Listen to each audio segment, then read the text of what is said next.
Hello guys, so in today's video we are going to be revising divinity.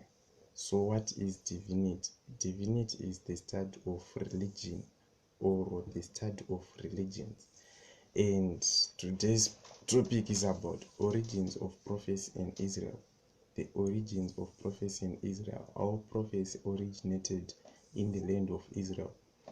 Before we deep dive into the notes, let's explain some other words, basic words like prophet, prophecy, prediction, divine inspiration. So let's first look at the word prophet. Who was a prophet and what is a prophet? A prophet is a person who communicates the divine will, worship, and also an intermediary who speaks on behalf of a deity. A deity is just a god. So one who speaks on behalf of a god, one who speaks on behalf of a deity. A prophet is also someone who speaks by divine inspiration. Now we want to look at the word divine and inspiration. What is divine? Divine is just means heavenly or holy or pertaining to God or eternal. And the word inspiration means supernatural influence which qualifies men to receive and communicate divine truth. And when the words are combined, divine inspiration, they just means heavenly influence which qualifies men to receive and communicate divine truth. So we are saying a prophet is one who has heavenly influence which qualifies men to receive and communicate divine truth. And let's look at the word prophecy. What was prophecy? Prophecy is a prediction, especially one made by a prophet under divine inspiration. And let's look at the word prediction. What is prediction? Prediction is a statement of what will happen in the future. That's prediction. Note that prophecy is not foretelling the nature of the future, but it is foretelling the will of God. Foretelling is when one tells something about the future, and foretelling is when one passes a message of God. Now let's look at the origins of prophecy in Israel. There are so many explanations that had been forwarded by scholars in an attempt to show the origins of prophecy. Now let's look at the word scholar. A scholar is a specialist in a particular branch of knowledge. Some scholars say that Israel borrowed religious ideas from Near Eastern neighbors, while others say she had her own religion. So here we have two different theories. The first theory is prophecy as a unique feature, and the second theory is prophecy as a borrowed phenomenon. The first theory, prophecy as a unique feature, suggests that Israel had their own religion. Prophecy in Israel was unique, while the other theory, prophecy as a borrowed phenomenon, suggests that Israel borrowed their prophecy from neighbors. We'll look at those theories later. Now let's look at the features of prophecy in Israel. What were the features of prophecy? We had features like dreams, visions, ecstasy, divination, inspiration, necromancy.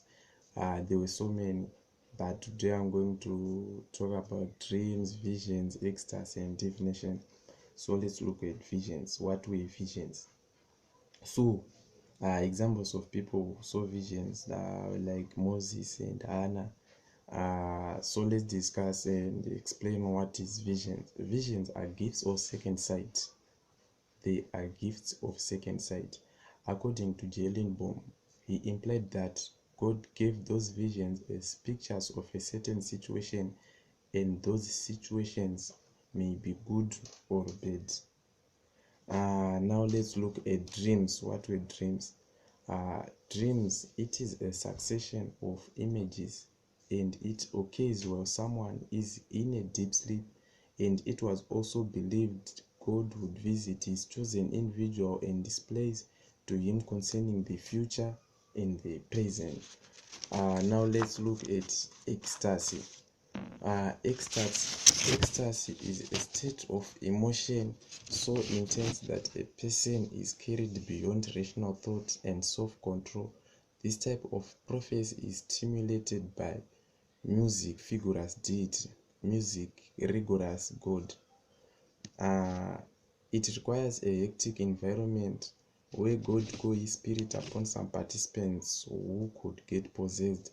For example, is Numbers chapter 11, verse 25, where God took some of the spirit in Moses and put it into the 70 elders. Go and check that verse, guys. The major aspect in this form of prophecy is that the individual can only utter oracles while in the ecstatic state, which is just a temporal state, and afterward the individual cannot recall what he said or what he did.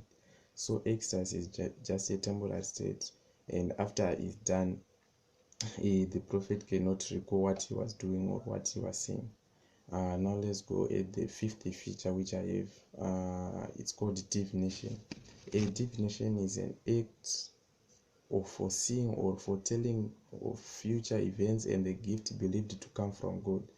An interesting case of divination in the form of witchcraft is when Saul went to the witch of Endor and asked her to raise the spirit of Samuel for him. The verse is on 1 Samuel chapter 28 verse 8. In this form of prophecy, it could be the need to predict situations or foretell or to interpret the events or just to deliver the message true or from God. So prophets use this feature of prophet divination to predict situations or foretell the future events, because some kings, when they went to war, they wanted to know if they could win or lose, so they went to prophets so they could do divination for them. Note that these forms of prophets changed later, and prophets did not practice either one of these features. So this was today's lesson. It was about origins of prophecy, and I was talking about the features of prophecy, and I talked about the two major theories. So in my next lesson, I'll be talking about those two major theories: prophecy in Israel as a unique feature and prophecy in Israel as a borrowed phenomenon. So this is today's lesson, guys. Remember to subscribe, click the notification bell, and also like if you like this video. I'll see you in my next lesson. Thank you, guys.